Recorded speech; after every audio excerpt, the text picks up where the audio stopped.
Laurent Poznantag, bonjour. Bonjour Blaise. Merci d'être avec nous pour parler de la radio et de cette campagne, hein, les amis de Radio Judaïka. Alors Laurent, vous êtes une voix bien connue de la radio. Aujourd'hui, on vous connaît pour animer l'émission Mythe de Boss tous les mercredis soirs de 17 à 18h.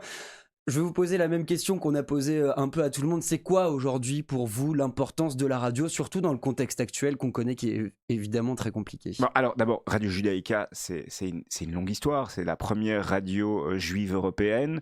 Radio Judaïka a toujours eu une place importante et fondamentale pour la communauté juive.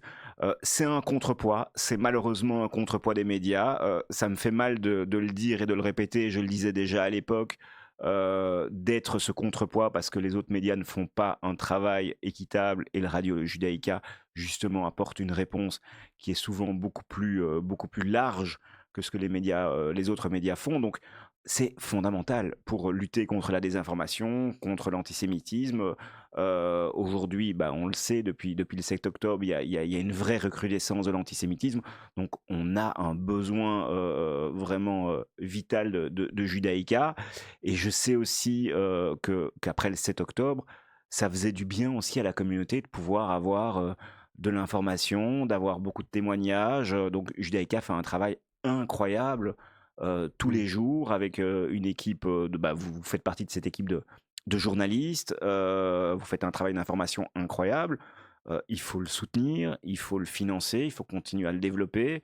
Et puis également un travail de bénévole. Donc pour moi, Judaïka a aujourd'hui une place de plus en plus importante à prendre dans les médias en Belgique et européens francophones. Mhm. C'est vrai, vous soulevez un point assez important.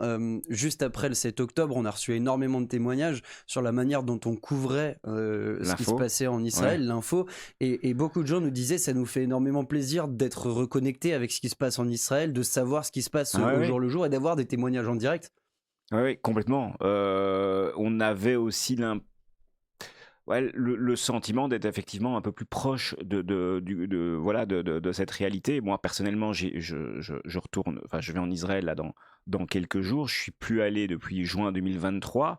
Ça me manquait, et heureusement que Judaïka était là aussi pour me faire vivre cette réalité, au-delà de mes contacts avec la famille, avec les amis qui étaient sur place, Mhm. évidemment.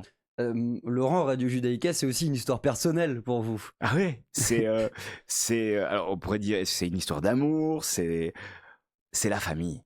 C'est la famille. J'ai eu le plaisir de faire la matinale pendant plus de 12 ans.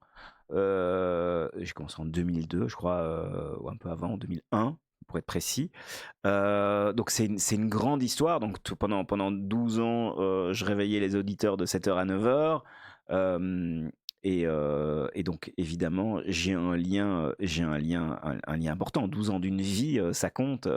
J'ai également eu le plaisir de faire partie du conseil d'administration. Aujourd'hui, je continue avec Mythe de Boss. Donc, finalement, je me considère plus qu'un ami. Je suis le club de la famille de Judaïka, quoi. Où je suis titanium. Je vois en fait effectivement qu'il y a les différents niveaux des amis. Bronze, silver, gold, platinum, titanium. Je reçois titanium, d'accord. Oui, sans faire de dons, vous.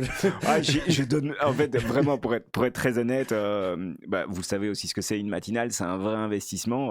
J'ai une autre activité professionnelle, enfin, j'avais déjà une autre activité professionnelle en parallèle, donc c'est évidemment, c'était à l'époque un énorme investissement de faire cette matinale, et aujourd'hui, ça l'est également de pouvoir essayer de donner le meilleur avec Mythe de Boss. Donc ouais, pour moi, je pourrais pas vivre sans Judaïka. Ouais, justement, vous parlez de Mythe de Boss, vous avez fait votre grand retour Ouais. dans cette émission. Ça vous manquait le micro bleu de la radio? Alors c'est marrant parce que c'est Olivier Sokolski qui m'a appelé, qui m'a fait la proposition. Alors ouais, alors ça me manquait sans me manquer directement. Le micro commençait un petit peu à me manquer. J'ai fait un break quand même pendant 8 ans, 8-9 ans du micro. Mais j'ai fait partie du conseil d'administration, donc je restais de toute façon assez proche de la radio. Et puis rapidement, quand Olivier m'a fait la proposition et j'ai rejoint l'équipe, c'est comme si j'avais jamais quitté la radio. Et donc, c'est un peu, on dit que c'est une drogue, hein, la radio. C'est un média fantastique où on prend énormément de plaisir, où on a un échange avec des invités, avec une équipe. Enfin, je trouve ça extraordinaire. Et ce qui a évidemment fort changé, évolué depuis entre le moment où j'ai arrêté la matinale et Mythe de Boss, c'est la digitalisation, c'est la présence de la radio sur les réseaux sociaux, c'est les caméras. Donc on est filmé. Et je pense que ça va continuer à s'accélérer et à évoluer, évidemment. Ouais, c'est évidemment aussi l'un des buts, hein, qu'on donne à nos auditeurs, hein, en leur demandant de rejoindre le club des amis de Radio Judaïka. C'est encore plus moderniser et encore plus approfondir cette modernisation de la radio. Alors, j'aimerais aussi parler un peu avec vous des sujets qui fâchent. C'est l'ambiance dans laquelle... Je croyais que vous alliez me dire, vous allez me faire une leçon sur Mythe de Boss. Alors, je vais vous donner les bons et les mauvais points. Voilà, l'école des fans. Ça y est. Non, c'est l'ambiance dans laquelle on se trouve aujourd'hui, dans laquelle on vit aujourd'hui. On le sait, hein, et on l'a vu encore il y a quelques jours avec cet horrible attentat qui a touché l'Australie et plus particulièrement Sydney.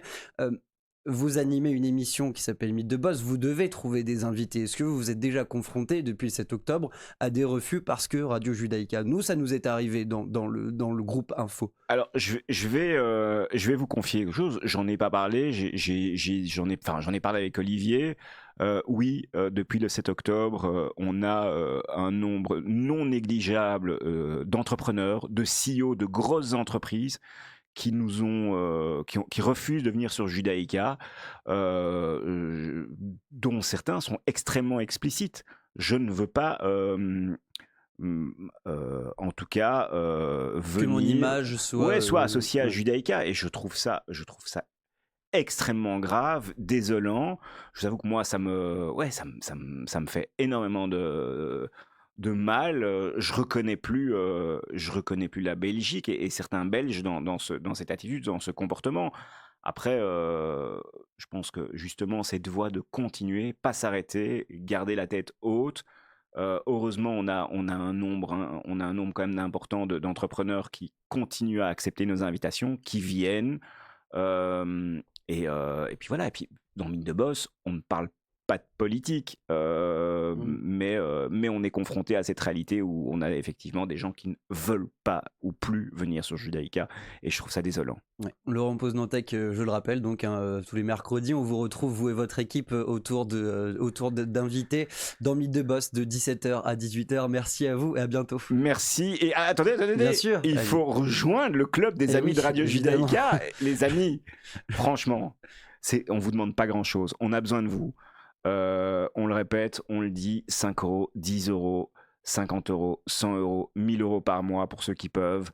Faites-le, on en a besoin. Vous avez besoin de Judaïka, on a besoin de Judaïka, et soutenez Radio Judaïka, c'est important, parce que Judaïka a de l'ambition, envie de continuer à être la première voix radio francophone de la communauté juive. On voit que vous avez fait ça pendant plus de 10 ans. J'allais l'oublier. Merci Laurent, à bientôt. C'est moi qui vous donne un mauvais point.